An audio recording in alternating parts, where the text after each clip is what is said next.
சென்னை, செங்கல்பட்டு உள்ளிட்ட 10 மாவட்டங்களில் இரவு 7 மணி வரை பலத்த காற்றுடன் மழைக்கு வாய்ப்பு உள்ளதாக வானிலை மையம் கூறியிருக்கிறது.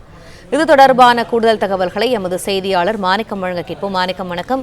எந்தெந்த 10 மாவட்டங்களில் மழைக்கான வாய்ப்பு இருப்பதாக தெரிவிக்கப்பட்டிருக்கிறது? விவரங்கள். வளிமண்டலத்தினுடைய கீழ் பகுதிகளில் கிழக்கு திசை காற்றும் மேற்கு திசை காற்றும் சந்திக்கக்கூடிய நிகழக்கூடிய பகுதி தென்னிந்திய பகுதிகளாக இருக்கிறது.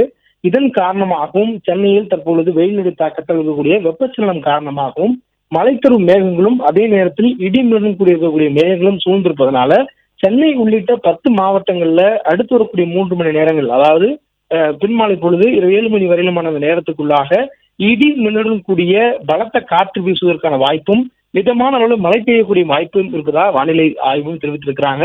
சென்னை, செங்கல்பட்டு, காஞ்சிபுரம், திருவள்ளூர், கோயம்புத்தூர், திருப்பூர், அதே போன்று கிருஷ்ணகிரி, திருப்பத்தூர், வேலூர் மற்றும் ராணிப்பேட்டை ஆகிய இந்த மாவட்டங்கள்ல பலத்த காற்று, அதாவது தரைக்காற்று மணிக்கு 40 கிலோமீட்டர் வேகத்தில் வீசுவதற்கான வாய்ப்பும் இடி மின்னல் மற்றும் மிதமான அளவில் மழை பெய்யக்கூடிய வாய்ப்பும் இருப்பதாக சொல்லப்பட்டிருக்கிறது. இதே நேரங்களில் நீலகிரி, தென்காசி, தேனி, திண்டுக்கல், மதுரை ஆகிய இந்த 5 மாவட்டங்களிலும் லேசான அளவில் இடி மின்னலுடன் கூடிய மிதமான அளவில் மழை பெய்யக்கூடிய வாய்ப்பு இருப்பதாக சொல்லப்பட்டிருக்கிறது. இடி மின்னலை பொறுத்தவரையிலும் திருவள்ளூர், காஞ்சிபுரம், ராணிப்பேட்டை, வேலூர் மற்றும் திருப்பத்தூர் ஆகிய இந்த 5 மாவட்டங்கள்ல பலத்த இடி இடிப்பதற்கான வாய்ப்பு இருப்பதாக சொல்லப்பட்டிருக்கிறது. மின்னல் இடி இருக்கக்கூடிய இந்த பகுதிகளில் பொதுமக்கள் அவசியமற்ற காரணங்களுக்காக வெளியே வருவதை தவிர்க்கும்படியாக சொல்லப்பட்டிருக்கிறது. குறிப்பாக மழை வரும் நேரங்களிலும் இடிக்கக்கூடிய நேரங்களிலும் இந்த எச்சரிக்கையானது வானிலை ஆய்வு மையத்தால் கொடுக்கப்பட்டிருக்கிறது. மரத்துக்கடியில் நிற்பது உள்ளிட்டவைகளை தவிர்க்கும்படியும், அதே போன்று பலத்த காற்று வீசும்படி உடனடியாக முறிந்து கொள்ளக்கூடிய பொருட்கள் அருகிலேயே நிற்பதை தவிர்க்கும்படியும் வானிலை ஆய்வு கேட்டிருக்கிறாங்க.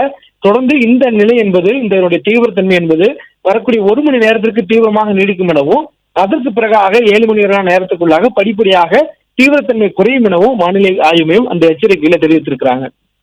பிளே ஸ்டோர் மற்றும் ஆப் ஸ்டோரில் இருந்து பாலிமர் செயலியை QR கோடு மூலம் பதிவிறக்கம் செய்யுங்கள். செய்திகளை உடனுக்குடன் பெறுங்கள்.